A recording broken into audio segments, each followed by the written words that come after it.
बिस्मिल्लाह वल्हम्दुलिल्लाह वस्सलातु वस्सलामु अला ख़ातमिन नबिय्यीन। प्यारे आका सल्लल्लाहु अलैहि वआलिहि वसल्लम ने इरशाद फरमाया, जो शख्स तमाम मुसलमान मर्दों और औरतों के लिए दुआए मग़फ़िरत करता है, अल्लाह तबारक व तआला उसको हर मोमिन मर्द और औरत के बराबर एक नेकी अता फ़रमाता है। सुबहान अल्लाह। हमें रोज़ाना कई बार अरबों खरबों करोड़ों नेकियां कमाने का नुस्खा मालूम हो गया और ये हदीस पाक सही है। अब आप सोचें कि करोड़ों मुसलमान हयात हैं, दुनिया में मौजूद हैं और करोड़ों बल्कि अरबों वफ़ात पा चुके हैं और क़यामत तक आते भी रहेंगे। तो अब अगर हम तमाम मुसलमानों के लिए दुआए मग़फ़िरत करें तो हमें अरबों नेकियां मिलेंगी। अब दुआए मग़फ़िरत कैसे करनी है? अक्सर जो है हम अपनी दुआएं सिर्फ़ ख़ुद तक महदूद रखते हैं, यानी अपने मुसलमान भाइयों को दुआओं में कम याद रखते हैं। नफ्सी नफ्सी का आलम है, हर किसी को अपनी फ़िक्र पड़िए।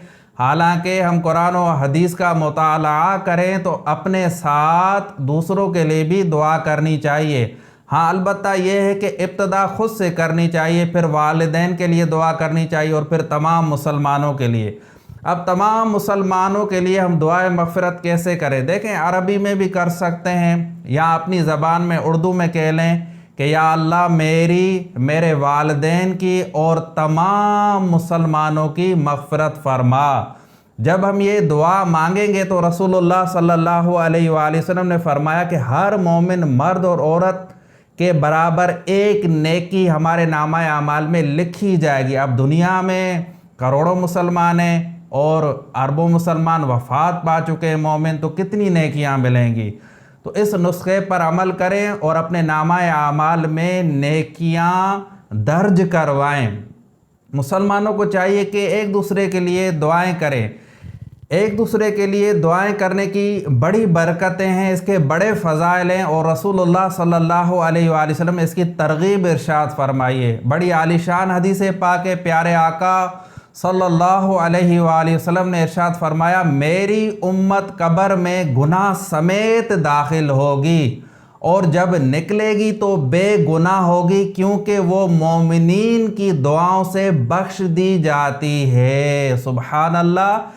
इस हदीस पाक से एक तो मुसलमानों के लिए दुआए मग़फ़िरत दुआए बख्शिश करने की फ़जीलत मालूम हुई, दूसरा ईसाल सवाब की भी फ़जीलत साबित होती है। ये जो हम मुसलमानों को ईसाल सवाब करते हैं, पढ़कर जो भी है उसको बख्शते हैं, तो ये एक अच्छा अमल है। इंशाअल्लाह ताला रूहानी वीडियोस टीवी के ज़रिए बहुत जल्द ईसाल सवाब के मौजू पर मुदल्लल बयान आपकी खिदमत में शेयर किया जाएगा। आप ईसाल सवाब करते रहिए, सिर्फ़ अपने लिए दुआएं नहीं करें, अपने मुसलमान भाइयों और बहनों को भी दुआओं में शामिल करें।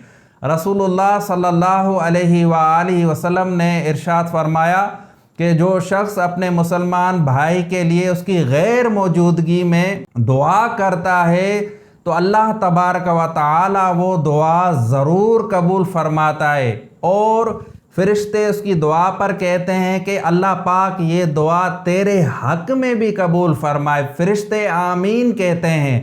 लिहाजा हर मुसलमान को चाहिए कि वो अपने साथ अपने वालिदैन करीमैन और तमाम मुसलमान भाइयों और बहनों के लिए दुआएं करे। ख़ास तौर पर दौरे हाजिर में जहाँ जहाँ मुसलमानों पर जुल्म हो रहा है, ख़ास तौर पर फ़लस्तीन में, अल्लाह पाक फ़लस्तीन के मुसलमानों की गैब से मदद फरमाए, उनकी हिफाजत फरमाए, उनको सलामत रखे और उम्मत मुस्लिमा को गैरत अता फरमाए कि ये जुल्म रोका जाए। अल्लाह पाक हमारी मदद फरमाए नबी पाक सल्लल्लाहु अलैहि वसल्लम के सदक़े। अब देखें, हम कुरान पाक का अगर मुताला करें तो कुरान पाक में भी बहुत सी दुआएं ऐसी हैं जिसमें हमें ये तरगीब ये तालीम दी गई है कि सिर्फ़ अपने लिए नहीं बल्कि हर मोमिन मर्द मुसलमान औरत सबके लिए दुआएं करें। आइए, मशहूर कुरानी दुआ है रब्बना। इसका क्या माना है? ए हमारे रब, आतीना हमें अता फरमा। देखें, आतीना जमा का सीगा इस्तेमाल हुआ, हमें अता फरमा। ربنا آتینا فی الدنیا حسنہ، دنیا میں بھلائی عطا فرما، وفی الآخرۃ حسنہ، اور آخرت میں بھی بھلائی عطا فرما، وقنا عذاب النار، اور ہمیں جہنم کے عذاب سے بچا۔ اب دیکھیں یہ مشہور قرآنی دعا ہے، رسول اللہ صلی اللہ علیہ وآلہ وسلم اکثر اپنی دعاؤں میں یہ دعا کثرت سے مانگتے تھے۔ حدیث پاک میں آتا ہے رسول اللہ صلی اللہ علیہ وآلہ وسلم سب سے زیادہ یہ دعا فرمایا کرتے تھے اپنی دعاؤں میں، لہذا ہر مسلمان کو چاہیے کہ یہ دعا یاد کر لے، اپنے بچوں کو بھی یاد کرائیں۔ اس دعا میں ساری دعائیں آ جاتی ہیں۔ جب ہم کہتے ہیں کہ اللہ مجھے دنیا اور آخرت میں بھلائی عطا فرما اور جہنم کے عذاب سے نجات عطا فرما، تو اس میں ساری دعائیں آ جاتی ہیں۔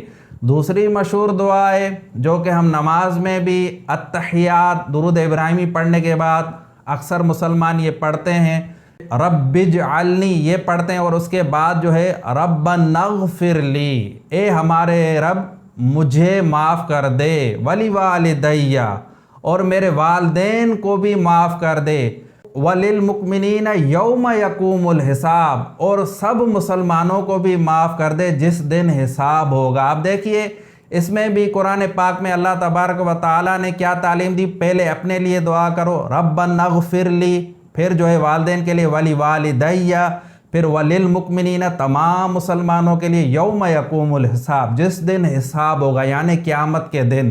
تو اس میں بھی دعائے مغفرت کی جا رہی ہے، لہذا ہمیں چاہیے کہ ہم اپنی دعاؤں میں اپنے مسلمان بھائیوں کو بھی یاد کریں، اس سے ہماری دعائیں بھی قبول ہوں گی۔